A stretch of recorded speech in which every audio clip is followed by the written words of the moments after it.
Վանաձորի ընտրված համայնքապետ Մամիկոն Ասլանյանի հետ։ Պարոն Ասլանյան, մարդու իրավունքների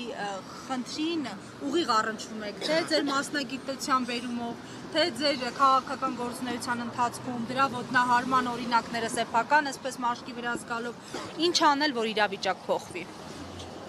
Ինչ անել, պիտի ցանկանալ հավատալ ու հավատը չկորցնել այն կառույցների նկատմամբ, որոնք որ տարիներ շարունակ զբաղված են եղել մեզ հրամցնելով, թե մարդու իրավունքները ու ազատությունները առաջնահերթություն են մանավանդ եվրոպական, միջազգային այլ կառույցների համար, բայց ցավոք այսօր տեղի են տվել ինչ-ինչ քաղաքական շահերին, առաջնահերթությունները գնացել են երկրորդ պլան եւ այսօր կարելի ասել, որ Հայաստանի Հանրապետությունում Եվրոմիության աչքի առաջ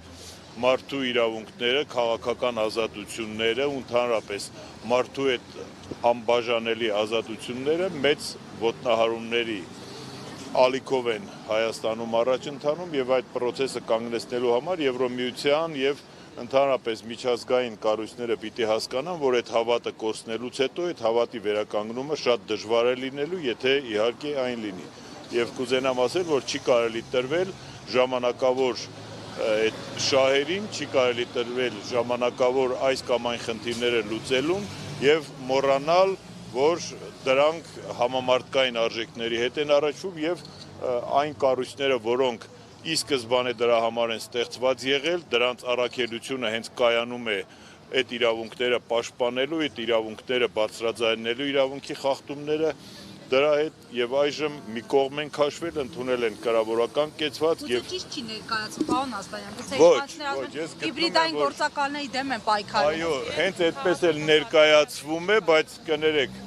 բոլորը ունեն համապատասխան գործիքակազմեր, Եվրոմիության կառույցները, միջազգային այլ կառույցներ ունեն իրենց եւ սոցիոլոգիական հետազոտություններ իրականացնող կառույցները եւ այլ կազմակերպություններ, որոնք կարող են իրենց ցանկացած ժամանակ տալ նորմալ ճիշտ ինֆորմացիա եւ թացը չորի հետ առանց խառնելու զբաղվել սեփական առաքելությամբ կամ հրաժարվել այդ առաքելությունից, ասել, որ Հայաստանի Հանրապետությունում առժամանակ այդ իրավունքների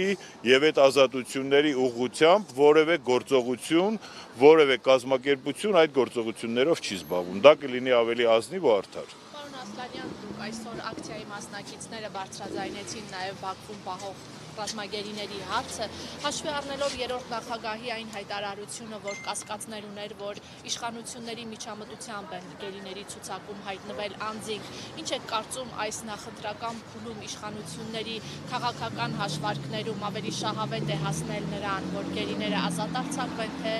շարունակեն մնալ։ Ես կարծում եմ ոչ թե շահավետ է, դա եթե տեղի ունենա, դա կլինի փոխշահավետության շրջանակներում, ոչ թե միակողմանի շահավետության շրջանակներում, ուստի ես չեմ կարող կոնկրետ կանխագուշակություն կատարել, բայց նմանատիպ որոշակի մեսիջներ այսօր կարծես թե նույնիսկ Փաշինյանի Գերմանիայի ունեցած ելույթում կային նմանատիպ ու կարծում եմ, եթե մեր հարևաններին, որոնք մեր թշնամիներն են առ այսօր, եթե այդ հարևաններին շատ է պետք, որպեսզի Փաշինյանի համար ստեղծեն, եթե այդ հարևաններին շատ է պետք, որպեսզի Փաշինյանի համար ստեղծեն, եթե այդ հարևաններին շատ է պետք, որպեսզի Փաշինյանի համար ստեղծեն նմանատիպ կարտ բլանշ,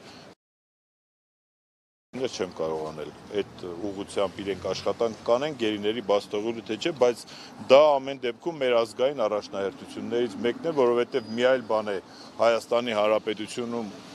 ունենալ քաղբանտարկյալներ, դրանց ուղղությամբ թեկուզ տանել հետևողական աշխատանք եւ մի այլ խայտառակություն է ունենալ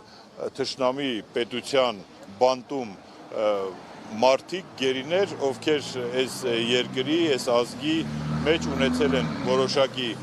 մեծ ծառայություններ եւ այժմ էլ այս խաղաղություն հորջորժվող ժամանակաշրջանում պահվում են անազատության մեջ խաղաղության մասնակիցներից մեկի կողմից։ Շնորհակալություն։